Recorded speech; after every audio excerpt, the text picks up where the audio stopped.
Hey everyone, and welcome back to my channel. Today, I'm sharing something deeply personal, a story that completely changed how I see my own family. It all started with something so ordinary, a mirror. But this wasn't just any mirror. It was an antique, a heavy, ornate piece that had been in my grandmother's house for as long as I could remember. After she passed, my mom insisted we bring it into our home. She said it was a family heirloom, a piece of our history. I just thought it was a bit old-fashioned, but it made her happy. So I helped my dad hang it in the main hallway. From the moment it was up, the house felt different, colder. I'd catch strange reflections out of the corner of my eye, a fleeting shadow, a brief distortion that would vanish when I looked directly. At first, I blamed it on the old, warped glass. "It's just the way it's made," my dad would say, waving off my concerns. But then, the whispers started. Faint murmurs, like a conversation happening in another room that would stop the second I tried to listen. My little brother, Leo, started having terrible nightmares. He'd wake up screaming about a sad lady in the glass. Mom and Dad took him to a doctor, convinced it was just night terrors. But I knew it was more. It was the mirror. One night I couldn't sleep. The whispers were louder than ever. Drawn by a force I couldn't explain, I walked out into the hallway. The house was dead silent, yet the air around the mirror was humming. As I stood before it, my reflection wasn't just my own. Behind me, faint and shimmering, stood the figure of a woman in a vintage dress, her face filled with an unbearable sadness. My heart hammered against my ribs, but I wasn't scared. I was mesmerized. Her eyes, full of sorrow, seemed to be pleading with me. She raised a hand and pointed, not at me, but at the wall behind the mirror. And then, she was gone. The next day, I couldn't get the image out of my head. The woman, her sad eyes, the way she pointed, it felt like a message. I waited until my parents were out shopping and Leo was at a friend's house. With my heart pounding, I grabbed a toolkit. Taking that heavy mirror off the wall was a struggle, but I managed. My hands were shaking as I inspected the wall where it had hung. Nothing, just wallpaper and plaster. I was about to give up, feeling foolish, when my fingers brushed against a small, loose section of the wallpaper right where she had pointed. I peeled it back, and my breath caught in my throat. There, hidden beneath, was a hollow space.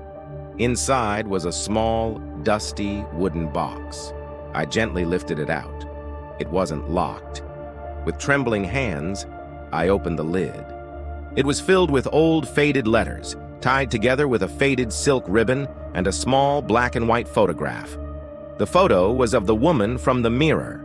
She was beautiful, smiling, but it was the same face.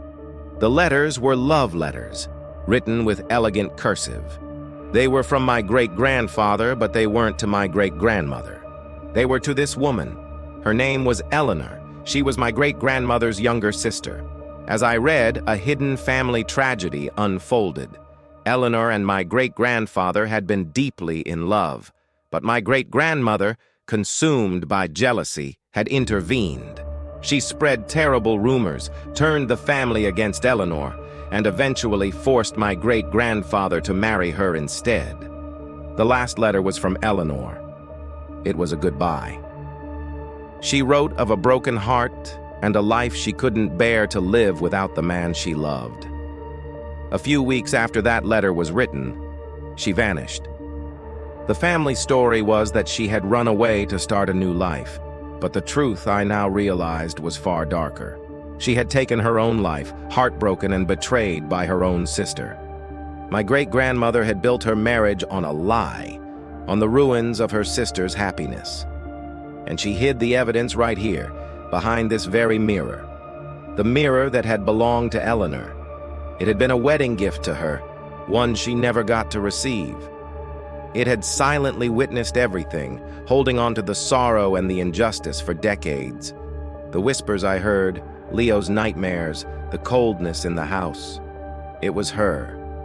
It was Eleanor, trying to tell her story, seeking not revenge, but recognition. She just wanted the truth to be known. When my parents came home, I sat them down and showed them everything. My mom was pale, her hands shaking as she read the letters. She remembered her grandmother, my great-grandmother, as a stern, often bitter woman. Now she understood why.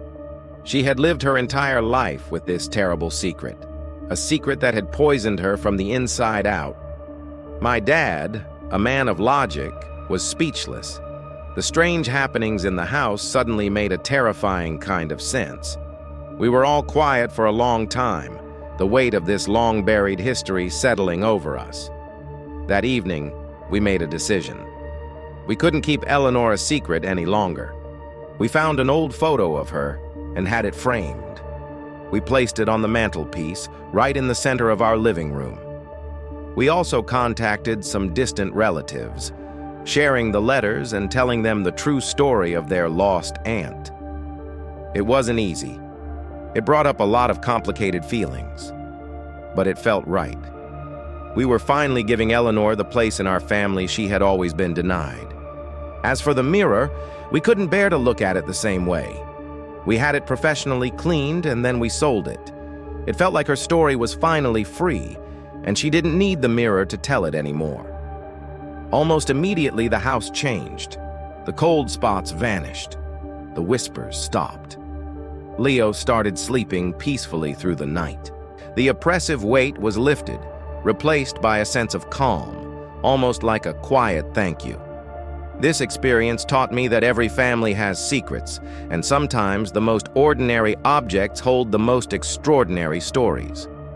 It taught me the importance of listening, not just with your ears, but with your heart. We didn't just uncover a secret. We welcomed a lost family member home, and in doing so, we found a piece we never knew was missing. Thank you so much for listening to my story. It was a lot to share, but I felt it was important. If you've ever had a strange or unexplainable experience in your own family, I'd love to hear about it in the comments below. And if you enjoyed this video, please give it a thumbs up and consider subscribing for more stories. It means the world to me. See you next time.